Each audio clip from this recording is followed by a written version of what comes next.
Todos, ¿cómo están? Estamos acá encontrándonos nuevamente en esta oportunidad para abordar el siguiente tema del programa de la materia, que tiene que ver con el tema de la psicoética, sus principios y sus fundamentos, ¿sí? Para este tema ustedes van a tomar como material bibliográfico el texto de Omar Franca Tarragó en el capítulo 1 específicamente. Hasta clases anteriores nosotros venimos viendo que los códigos deontológicos significan o representan una guía, un faro, ¿sí?, que van a orientar la reflexión y la acción del psicólogo en su práctica profesional. Pero también vimos desde la propuesta de López Guzmán que se debe considerar, como plantea también Calo, la imposibilidad de que exista un código completo que sea capaz de prescribir la conducta a seguir en todas las circunstancias posibles para el profesional psicólogo. Primero, porque las situaciones con las que el profesional se enfrenta en su práctica son innumerables, y segundo, porque los valores son regionales y epocales, y esto es lo que hace necesario que los códigos sean revisados y que sean reconsiderados por el colectivo profesional. Entonces, estas situaciones difíciles con las que el profesional se puede enfrentar en su práctica son las llamadas situaciones de dilema ético o de difícil resolución, en las que el profesional va a tener que tomar una decisión, realizar también una elección, en la cual el profesional va a ajustar su actuar en función de las circunstancias, en función de las necesidades, en función de las oportunidades y de la singularidad del caso a caso. Y son justamente estas circunstancias o estas situaciones de dilema ético las que van a ser objeto de estudio de esta disciplina que es la psicoética. La psicoética va a estudiar los dilemas éticos que se establecen o que surgen en la relación entre el profesional de la salud mental y el paciente o consultante.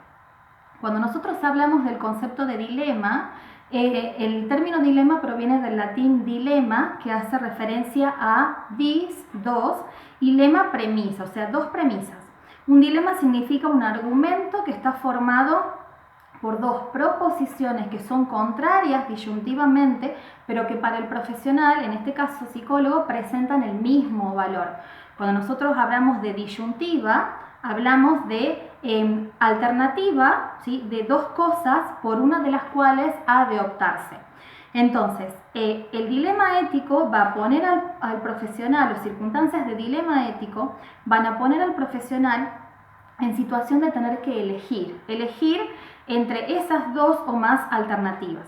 Y en esa elección es cuando el profesional va a tener en cuenta, ¿sí?, tanto los deberes y los derechos de sí mismo, que tiene como profesional de la salud mental, como los deberes y los derechos del paciente o consultante.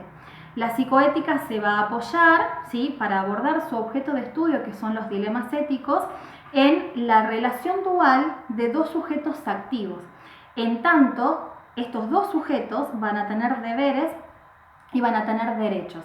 Y es ahí la diferencia entre el concepto de psicoética con el concepto que ya vimos desde la propuesta de López Guzmán, que es el concepto de deontología. En la medida en que la deontología, como ese tratado de deberes, ¿sí?, del profesional, se va a circunscribir solamente en un polo de esta relación dual, la del profesional. La deontología solamente se limita a abordar los deberes, los derechos y las responsabilidades u obligaciones que tiene el profesional psicólogo en su práctica particular, ¿sí? La psicoética, y es un poco la propuesta que va a plantear Tarragó, se va a apoyar también para abordar su objeto de estudio en unos puntos de referencia básicos o en ciertos fundamentos. Cuando Tarragó hace referencia a los puntos de referencia básicos de la psicoética, él va a identificar, por un lado, la consideración de lo que son los valores éticos. Tarragó va a decir que los valores éticos son las formas de ser o de comportarse que configuran lo que el hombre aspira para su propia plenitud y que por lo tanto se vuelven objetos irrenunciables del deseo del hombre. Cuando Tarragó hace referencia a los valores, va a plantear de que el hombre busca los valores en todas circunstancias porque considera que sin ellos se frustraría como tal. Y va a mencionar que el valor ético máximo al que el profesional tiene que aspirar a alcanzar y respetar en su práctica es la dignidad de la persona humana. Va a ser deber del profesional en su decisión, en su intervención, garantizar el respeto a la dignificación de la persona.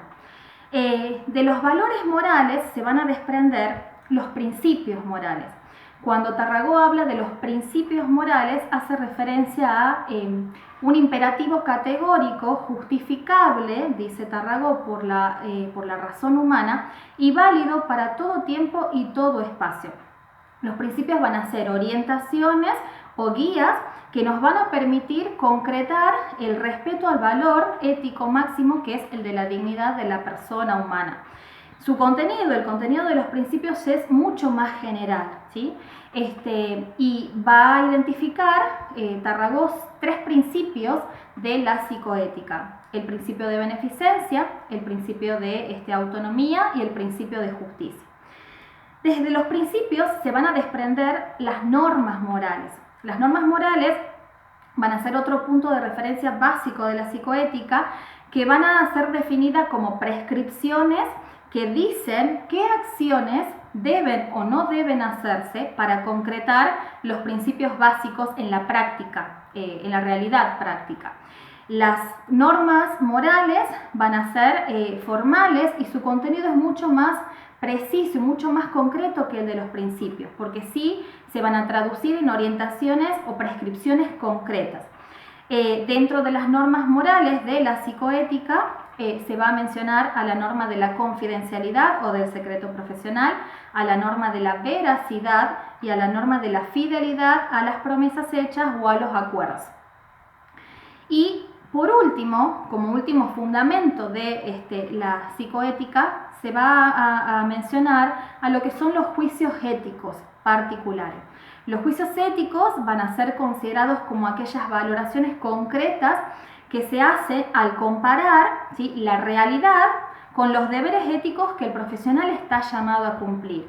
Va a implicar juzgar, ¿sí?, si en una situación concreta pueden o no pueden aplicarse las normas o los principios psicoéticos básicos que acabamos de mencionar.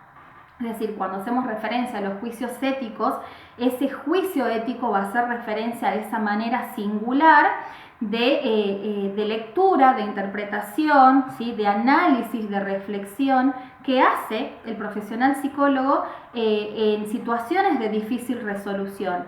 Y es ahí en donde se va a poner en juego un concepto que vimos en la primera parte de la materia, que es la singularidad ética, el ethos singular, ¿sí?, del profesional en su práctica, ¿sí? Es importante que podamos hacer una aproximación conceptual a qué remite cada uno de los principios de la psicoética y cada una de sus normas, ¿sí? Cuando Tarragó hace referencia al principio de beneficencia, que es el primer principio psicoético, va a implicar, dice este principio, el deber de hacer el bien o al menos de no perjudicar. Se desprende de el imperativo primum non nocere, que significa primero que nada no dañar. En este principio implica también el deber de no perjudicar, ¿sí?, que sería, va a decir Tarragó, lo primero que hay que buscar, es decir, sería el mínimo de deber deseable. De hecho, el deber de no perjudicar, va a decir Tarragó, es mucho más imperativo y obligatorio que el de promover positivamente el bien, aunque no deja de ser el deber de hacer el bien y el de no dañar dos caras de una misma moneda. Este principio de beneficencia se va a sentar en 3 niveles de obligatoriedad. En primer lugar, el deber que tiene el profesional de hacer el bien no causando el mal o provocando un daño a la persona. En segundo lugar, el deber de hacer el bien a la totalidad de la persona de una manera integral. Y en tercer lugar, el deber de hacer el bien ayudando a la persona a solucionar determinadas necesidades básicas, ¿sí? Sin embargo, el principio de beneficencia tiene sus riesgos y es el caer, ¿sí?, en una actitud paternalista, va a decir Tarragó, que es cuando se obra con o sin el consentimiento de la persona con la intención, digamos, de maximizar el bien y evitarle un daño a la propia persona o a terceros. El paternalismo es una actitud que es injustificada, ¿sí?, cuando vulnera o avasalla con la finalidad del bienestar o de la beneficencia de la persona por parte del profesional su autonomía y su capacidad de acción y decisión, ¿sí? En segundo lugar, tenemos el principio de autonomía. Desde este principio, desde la propuesta de Kant va a plantear de que la autonomía tiene que ver con la capacidad de todo individuo de poder gobernarse él mismo por una norma que él acepta como tal sin coacción externa. Es decir, la autonomía va a tener que ver con el derecho de ser respetado en las decisiones que una persona toma para sí o sobre sí mismo, sin que estas decisiones sean perjudiciales a otros. Desde la propuesta de Stuart Mill, la autonomía va a tener que ver con la ausencia de coacción sobre la capacidad de acción y de pensamiento del sujeto. No respetar la autonomía de la persona, ¿sí?, sería utilizar a la persona como medio para otros fines. De hecho, sería imponerle, va a decir Tarragó, un curso de acción, ¿sí?, o una norma exterior que va contra la esencia misma o íntima del ser humano. Por eso es que respetar la autonomía, la capacidad de acción y decisión y la autodeterminación de la persona va a ser un principio psicoético fundamental. De hecho, el principio de autonomía va a estar íntimamente relacionado con una norma que va a ser transversal a la práctica del psicólogo y que va a estar presente en nuestro marco legal, que es la norma del consentimiento informado, que tiene que ver con el deber del profesional, ¿sí?, de facilitar que la persona pueda consentir explícitamente cada uno de los servicios que el profesional le ofrece. Implica al mismo tiempo el derecho de la persona de poder aceptar o de poder consentir o de poder decidir que acontezca algo que le compete a sí mismo, pero que es causado por otros. El consentimiento informado también va a ser una ventaja, es lo que va a plantear Tarragó, para la confianza mutua de la relación entre el psicólogo y el paciente o consultante, ¿sí? De hecho, Tarragó va a plantear de que para que se obtenga el consentimiento se tienen que dar algunas condiciones, ¿no? Que el paciente o la persona sea competente, que tenga racionalidad, que tenga voluntariedad, que tenga intencionalidad, y además de que para consentir reciba una adecuada y suficiente información para poder garantizarle el derecho a poder decidir y poder aceptar o no algún tipo de intervención que se efectúe sobre él, ¿sí? Y en tercer lugar tenemos el principio de justicia. El principio de justicia nos obliga como profesionales a la igual consideración y el respeto por todos los seres humanos, evitando todo tipo de discriminación. Es importante no caer en prácticas discriminatorias por raza, color, religión, nacionalidad, etnia, orientación sexual, etc. El principio de justicia va a apelar a ese deber moral de poder brindar, ¿sí?, eficazmente la igualdad de oportunidades en el acceso a el común sistema de libertades para todos, incluido la igualdad de oportunidades en el acceso a los servicios de salud mental específicamente.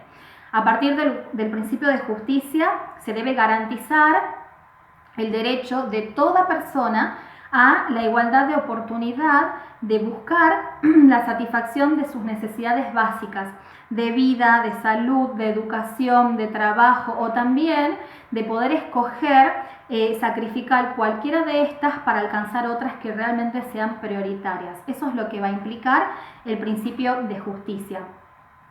Tarragó va a plantear de que son inseparables estos tres principios. y va a hablar acerca de la inseparabilidad, de la trinidad de los principios, y justamente va a decir de qué es la trinidad del principio de beneficencia, el principio de autonomía y el principio de justicia, ¿sí? Los que deben de alguna forma articularse para que se pueda entablar una adecuada relación ética entre el profesional, la persona o el paciente o consultante y la sociedad.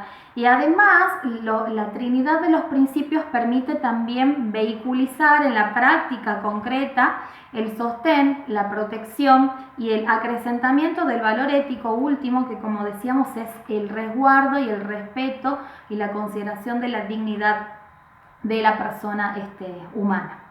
Pero bien decíamos de que la psicoética va a tener sus principios en términos de imperativos categóricos que orientan la acción del profesional, pero es importante recurrir para tomar decisiones a lo que establecen las normas psicoéticas, las normas morales. En tanto decíamos de que las normas van a ser orientaciones o guías concretas, específicas, prescripciones que van a establecer el qué debe o no hacerse, cómo debe o no hacer el profesional para tomar algún tipo de decisión en alguna circunstancia de difícil resolución, como las que mencionábamos, situaciones de dilema ético. Dentro de las normas psicoéticas básicas también vamos a encontrar 3 normas fundamentales, ¿sí? La norma de la confidencialidad o secreto profesional, que va a ser el deber que tiene el profesional psicólogo de guardar en secreto todas las confidencias que le haga a la persona en el transcurso de la relación terapéutica o psicológica. La norma del secreto profesional va a implicar la protección, ¿sí?, de toda información que se considere secreta y que es comunicada entre personas, el paciente y el profesional. Y va a implicar asimismo el derecho que tiene la persona de poder controlar la información sobre sí cuando la comunica bajo la promesa de que va a ser mantenida en secreto, ¿sí? Sin embargo, las normas van a tener un carácter no absoluto. Sabemos de que las normas tienen una característica de que remiten a cierta obligatoriedad, pero esta obligatoriedad no es absoluta, ¿sí?, sino que se denominan a prima facie, es decir, en primera instancia el profesional tiene el deber de obligatoriedad de cumplir con lo que dice o con lo que prescribe la norma, a menos que haya circunstancias que lo exceptúen de ese deber o de esa obligación. De hecho, la norma de la confidencialidad va a tener sus excepciones y va a tener sus limitaciones, es decir, el profesional psicólogo va a poder divulgar la información a prima facie, ¿sí?, en principio a menos que haya circunstancias que lo exceptúen de esa obligatoriedad.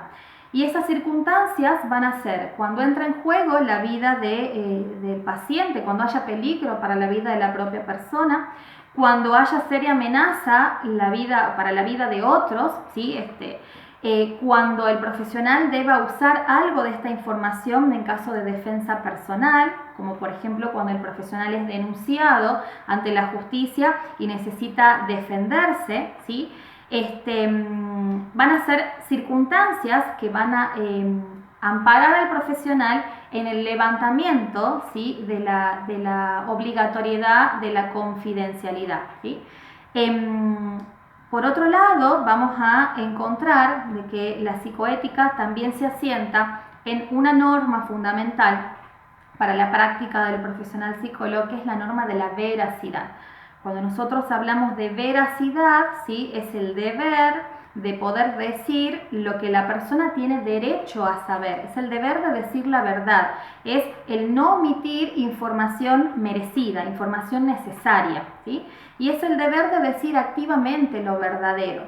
La norma de la veracidad también va a estar en íntima relación con el principio de autonomía de la psicoética que mencionábamos anteriormente, en la medida en la que la persona no va a poder tomar decisiones sobre sí si es que no recibe la información veraz, ¿sí?, verídica, suficiente y adecuada para poder hacerlo, ¿sí? Al mismo tiempo, Tarragó va a plantear de que si se rompe la norma o la regla de veracidad, se va a romper la relación de confianza entre el psicólogo y el paciente o consultante, y que esa ruptura ¿sí? va a ser inmoral cuando se quiere engañar a otros intencionalmente, porque a veces el engaño ¿sí? es justificable o éticamente aceptable en determinadas situaciones. La norma de la veracidad va a ser cumplida, va a tener que cumplirse siempre que no entre en conflicto con el deber ¿sí? Profesional de respetar un principio superior, como por ejemplo el principio de autonomía o el principio de beneficencia. Y la norma de la veracidad al mismo tiempo se va a instrumentar por el consentimiento informado, en la medida en que para que la persona pueda consentir o aceptar, tiene que tener el derecho de poder conocer lo verdadero, ¿sí? De alguna manera, ¿sí? La norma de la veracidad ¿sí? también va a ser una norma considerada a prima facie por ser una norma moral y no absoluta. Y en tercer lugar, la psicoética se va a sentar en una tercera norma, que es la norma o la regla de la fidelidad a los acuerdos o de la fidelidad a las promesas hechas, que va a tener un antecedente fundamental que tiene que ver con el juramento hipocrático, ¿no? Cuando el médico tenía que hacer todo lo posible para hacer el bien a los enfermos, ¿sí?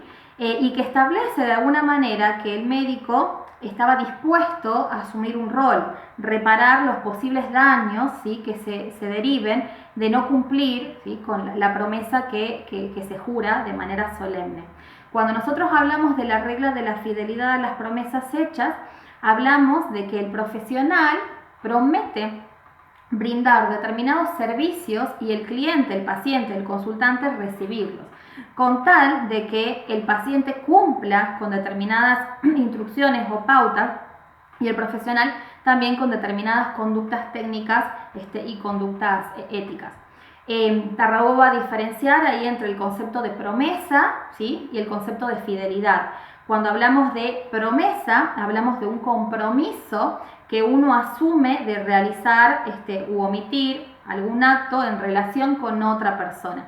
Cuando hablamos de fidelidad, hablamos de la obligación que genera en una persona el haber hecho una promesa o el haber aceptado un acuerdo, ¿sí? Entonces, desde la norma de la fidelidad de las promesas hechas, se va a plantear de que tanto paciente o consultante y profesional de la salud mental asumen roles, ¿sí? mediante acuerdos explícitos o implícitos y se comprometen a aceptar y a comportarse según o conforme esos roles, ¿sí?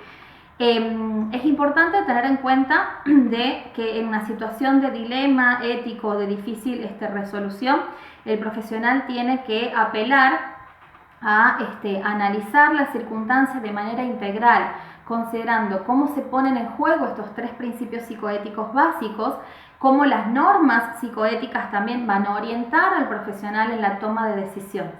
Sin embargo, es importante mencionar que tanto los principios psicoéticos como las normas morales específicas de la psicoética van a tener la función de orientar, de poder guiar, de servir de faro, de alumbrar la práctica profesional.